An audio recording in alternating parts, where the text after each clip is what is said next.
In the words of 1931 Nobel Peace Prize awardee Jane Addams, the good we secure for ourselves is precarious and uncertain until it is secured for all of us and incorporated into our common life. Welcome to Jamaica Magazine. I am Theodore Henry, your virtual guide for today. We have an interesting show lined up just for you, so stay tuned. This is the Aedes aegypti mosquito that spreads the Zika, chikungunya, and dengue viruses. Search for its breeding sites and destroy them. A message from the Ministry of Health. Creating job opportunities and investments are some of the tasks given to the Factories Corporation of Jamaica by the Prime Minister. Here to tell us more on Get the Facts is Chairman of the Corporation, Littleton Shirley.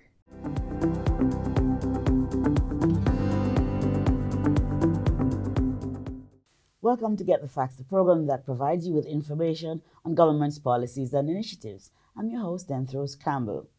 Factories Corporation of Jamaica, the FCJ, is the country's premier provider of industrial real estate. The provision of commercial spaces supports the economic growth agenda to facilitate business investments. And we are joined by FCJ's chairman, Littleton Tanny Shirley, to discuss some of the projects being undertaken by the agency. So welcome to the program. It's great to have us. We're happy to have you. Right. Let's start by, what does the FCJ do apart from what we said in the intro? I'm sure we have much more to Well, tell you us. can say we operate under 4 pillars. Yes.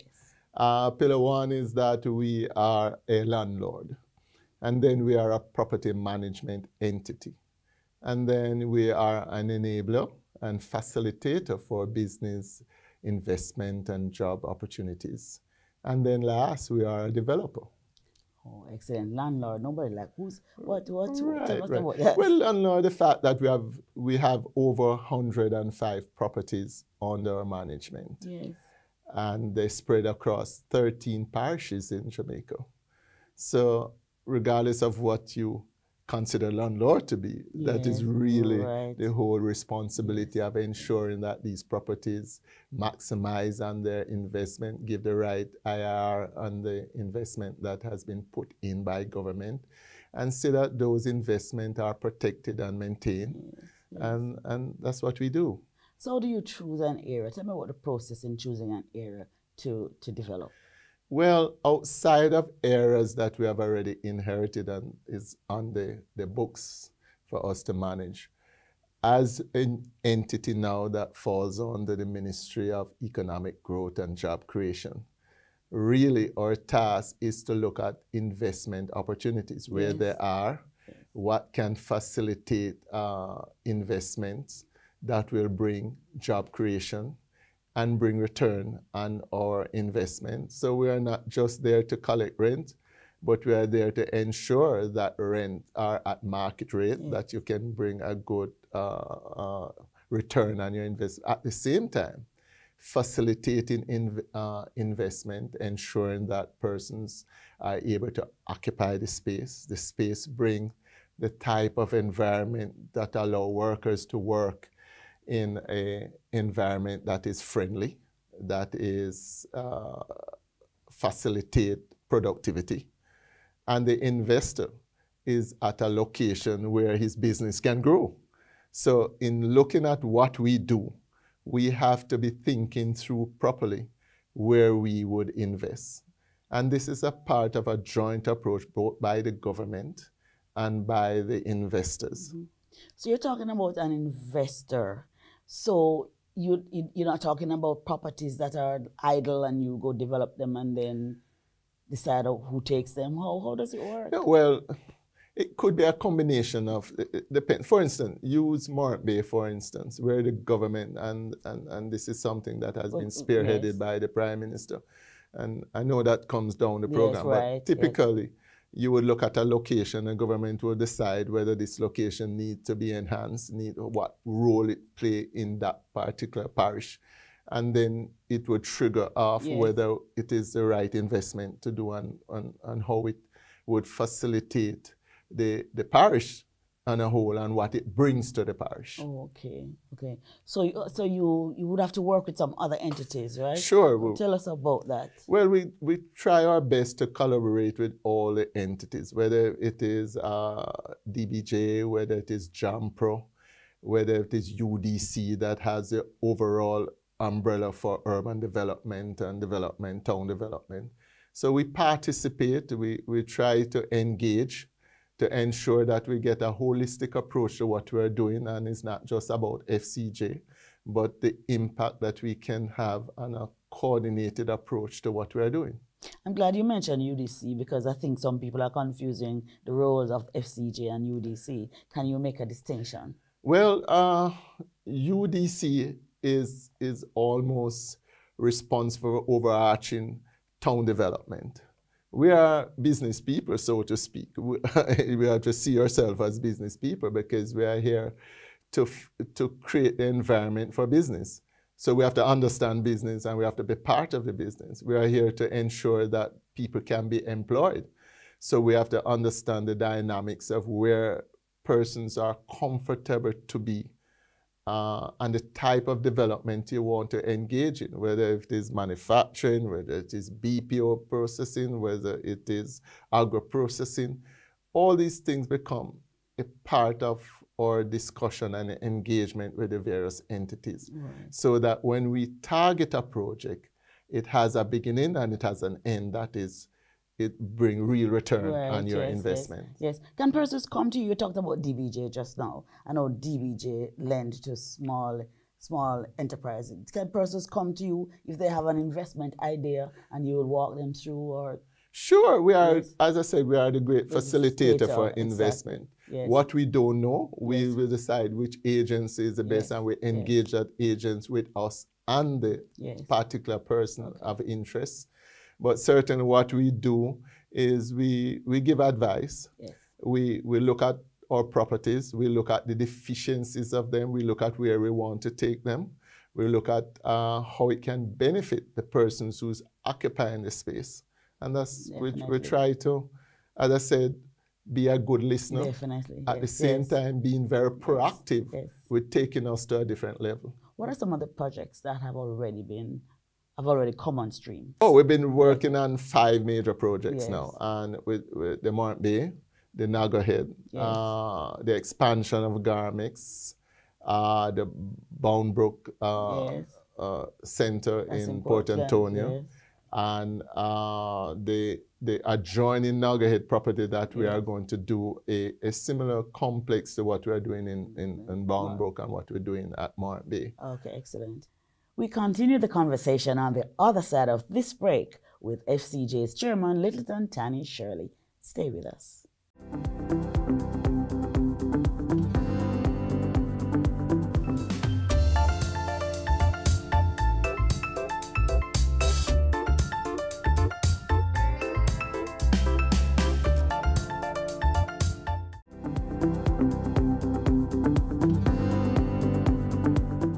Welcome back to Get the Facts. We continue our discussion with FCJ's chairman, Littleton Tanny Shirley, on projects being undertaken by the agency.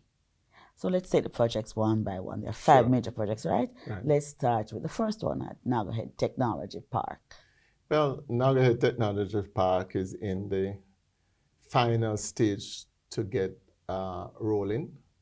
We have done a lot of preparation work. It's going to be the largest technology park to be built out in Jamaica to facilitate the BPO industry. It is anticipated that we will be looking at the employment of some 15,000 to 20,000 persons with the amount of interest that we have shown from the BPO industry into the technology park. So this is a brand new building? No, this is an old building or something? No, brand new development with cutting edge to meet the expectation of the BPO industry. You know, when they came, the BPO started getting off the ground, the demand was more than space we had. So a lot of these companies end up in buildings that had to be retrofitted and was not purpose built, and cost the BPO industry a lot of money to invest in retrofitting them. Yes. now that the private sector, along with the government, is now spearheading the facilitation of these BPO companies, we are now more purpose-built, Yes. both from the government perspective and from the private sector perspective. And so these buildings are really designed to be the optimum expectation of the facility of the BPO companies. When do you expect this to be completed? It's a 2-year construction cost. We're Starting talking now? about roughly 800,000 square feet of space. Okay. So 2 years starting 20. Well, 19. we're hoping to break ground before the end of this year. Okay, okay, great. Talk to us about the garments free zone expansion.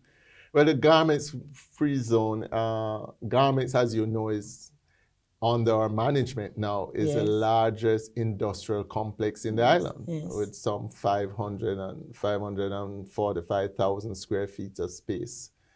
We are 100% occupancy now, and the demand that we are getting on a daily basis. In last year alone, we lost out on almost over 400,000 square feet of space on demand. So that has driven us to now expand our facility, because we do have green space on the campus. Oh, I was going to ask, what are you doing with it? Right, so we are now expanding. We're out for tender for the first phase. Right.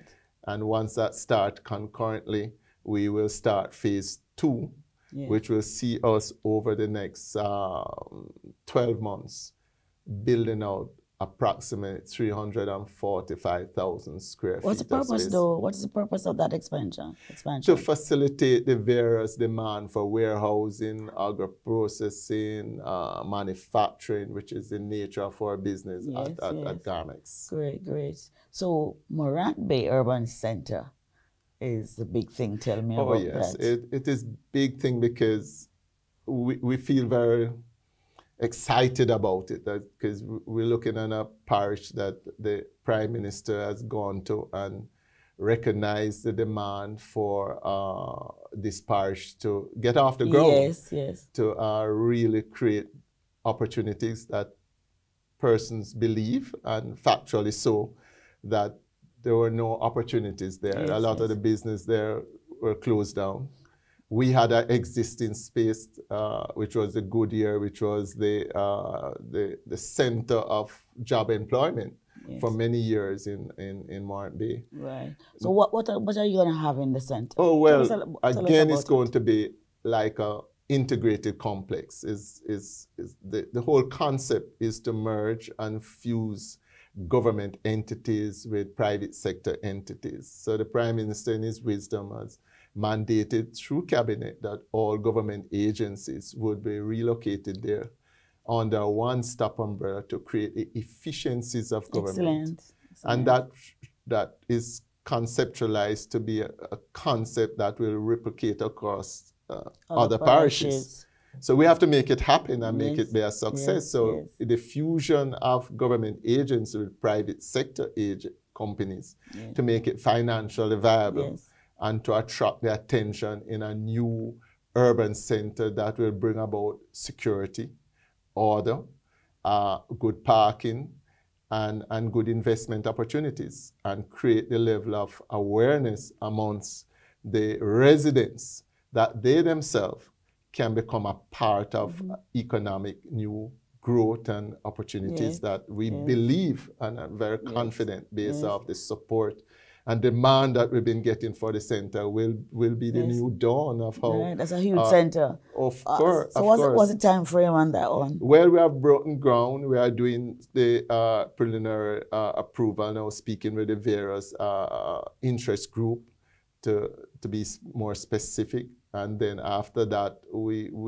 hope that once we get brick and mortar out of the ground, it will be a 2-year period. 2 years well. Right. On a phase basis, the areas will finish before some, of course, and will allow for occupancy. So one of the things that we have been pushing is that as an agent of the government that falls under the Ministry of Economic Growth and Job Creation, we want to ensure that not just build, we want to ensure that jobs will be there, but people will be able to take up these jobs, because it's nice to provide jobs, but if you don't have the people in the parish prepared to take on these jobs. So we have been working with Heart Trust NTA. We have been working with all the various agents. Just 3 days ago, we had a town hall meeting over there where the residents in St. Thomas to engage about their accessibility and their preparation for jobs. All right, good. And you're going to Portland as well. And we are going to Boundbrook. What are you doing there? We're doing a similar town center as you're doing in St. Thomas? Similar, but on a smaller scale. A smaller scale. Because we have less land to work with. Yes. But that also will be significant for the parish. Yes, and you also do property divestment. Tell us about that. Oh, well, we have been mandated by government to divest of 15% of our non-performing assets. And therefore, we are divesting of some of our properties. They were considered when we took over as non-performing. Now they are performing because we have done significant development on them, bring them back, and the demand now, as the economy grow and demand for space become greater. Yes. And we are seeing where most of these empty properties are now fully occupied, which makes the attraction for investment even greater. So we are getting more value for our properties. We are getting more demand. So this will definitely have some kind of impact on growth. Oh, and definitely. So talk to us about that. Yes, well, you know, while it is difficult for us to pinpoint the specific impact it might have on the GDP, we certainly know that we are creating opportunities for jobs. We certainly know that in all expansion that we are doing right now, when you do the summation of all the persons employed on our part, there's over 6,000. And that is operating under 1.7 million square feet. We now will be expanding over another million square feet of space. Excellent. So we believe that based off how we are structuring this expansion, we could see another 20,000 persons being employed. Good job. A very good note to end on. Sure. This has been Get the Facts, and our special guest was Chairman Littleton Tanny Shirley of the FCJ. And to watch this program again, log on to our social media handle, YouTube/Watch JIS, and stay connected via our website at jis.gov.jm. Until next time, I'm Anthros Campbell. Walk good.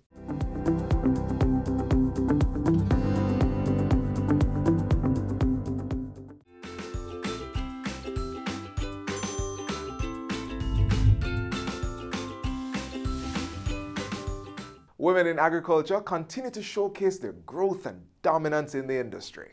Meet one of them, Liz Levy. I got into farming because my hobby was gardening. I was nuts about plants, flowers. So it was kind of a natural area to look for when I was looking for something to do. I started in an area that didn't have water, so I was not able to irrigate. And with climate change, it made things really, really unpredictable, very risky, and just difficult. So I don't consider myself as having really started farming until I moved into this agro park, where I was able to irrigate and do things in an optimal way.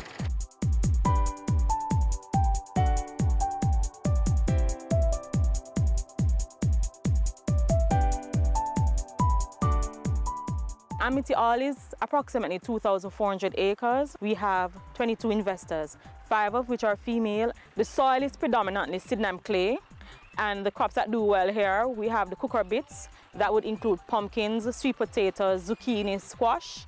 Also, a few tubers do very well, sweet potatoes and cassava.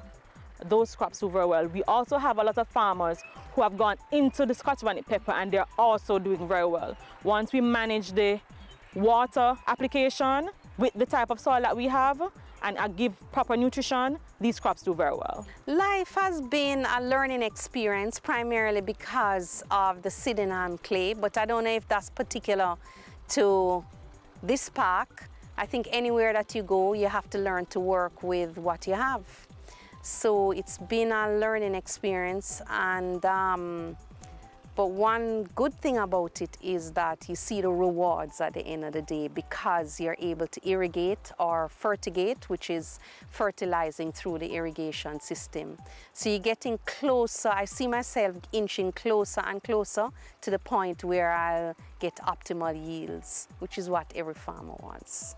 Everything that I produce goes to food processors. And the particular processor that I sell to, 90% of their output is exported. So I like to think that I'm a part of that whole chain that is earning foreign exchange for the country. I plant only hot peppers. I'm trying this year to try and stretch myself and learn other things. So I'm hoping on the boundaries I've created little areas where I'm going to do some experimentation.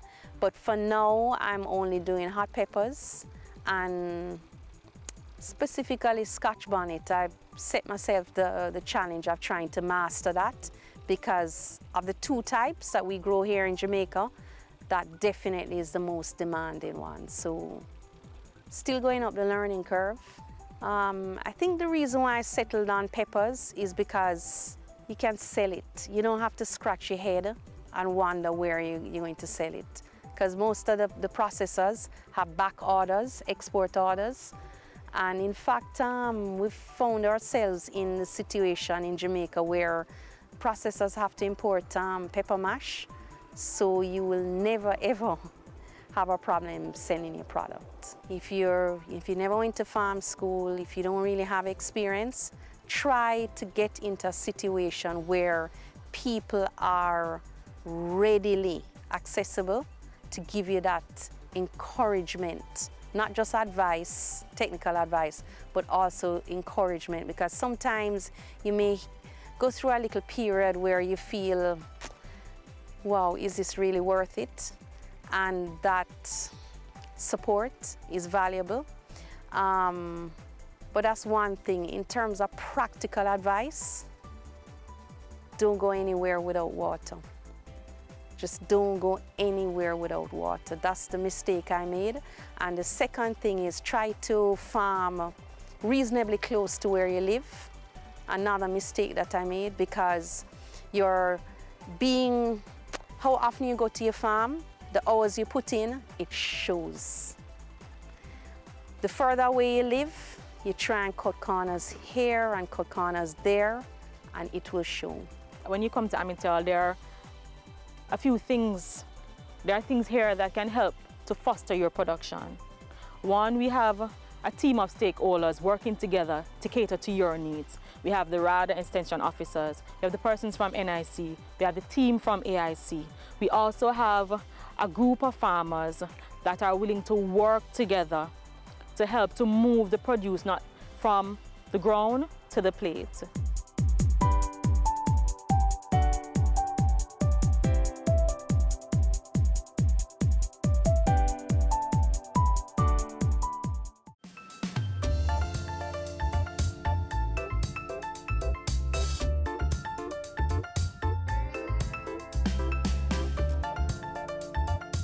These females continue to make their mark in the pool, having won 5 medals at the recently completed Central American and Caribbean Confederation Championship in Barbados.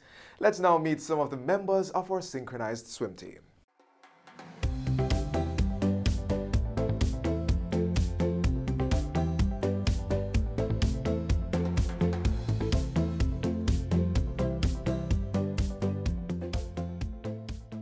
I didn't start it here in Jamaica. It was started before me. I think when I came here, it was two clubs. I would say 2 clubs in Kingston. So I started it here in Port Antonio. 10 years ago, it wasn't a team. It was 1 swimmer only for a couple of years, and then kids started joining more and more. Started joining, and here's the team. 5, 4, 3, 2, I love synchronized swimming because of the pretty swimsuits. I wanted to show off myself to other countries. The reason why I'm doing synchronized swimming is because when I was younger, there's not really a lot of sports that was there, and I also love water. Synchronized swimming is a very unique sport. It's different from everything else, and I like to stand out.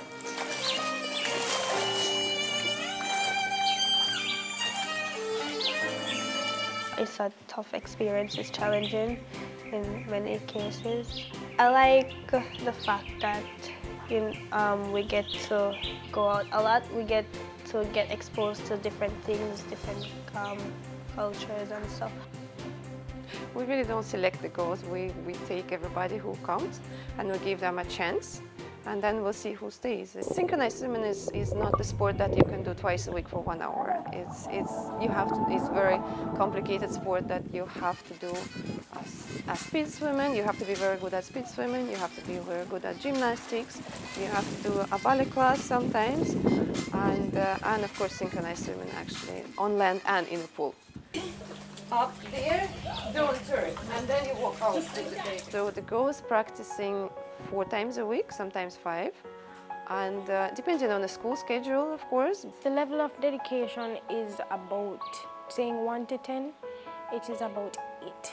Because it's not a lot of sports there's around that I can do.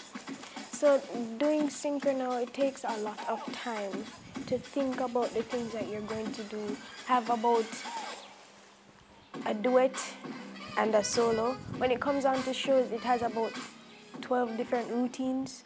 It's very hard to balance school and training because most of the times training finishes late-ish at night, so I will have to get home and sometimes study, and so I go to bed late, and it's kind of hard to wake up in the mornings. This leg is great. This one is synchronized swimming help you with development. It develops you physically and mentally too. I think the best advantage that they get being a swimmers is that they get in confidence. Knowing that you achieved something and you did something that many people cannot do. It gives you confidence and self-respect, and this is what the girls really need. In the last few years, I've grown to the sports because when I was younger, I had my coach repeatedly saying, "Shall we work? Shall we work? Shall we work?" And I think before I reached about 16 or 15, I think I got better at that because knowing that I'm the oldest in the group, I have to show example. Usually here I'm making our routines and trying to make sure it fits the personality of the swimmer first and the skill level. I do a lot of mixing up of routines, especially when it comes to like duets and teams, sometimes solo. It's all I want to do. It's my life.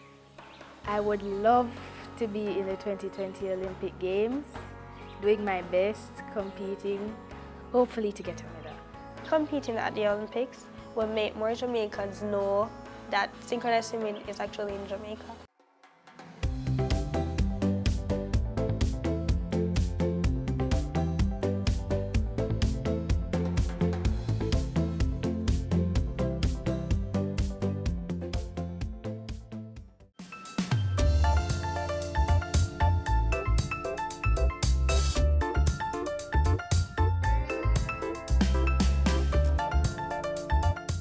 Thanks for watching another edition of Jamaica Magazine. Join us again tomorrow when we'll do this all over again. Send your feedback on today's show to Jamaica Magazine at jis.gov.jm. Also follow us on our social media pages. That's Instagram, Facebook, and Twitter. Download our app on your Apple and Android devices, and you can also visit our website at jis.gov.jm for more information. On behalf of the entire production crew, I am Theodore Henry. Thanks for watching.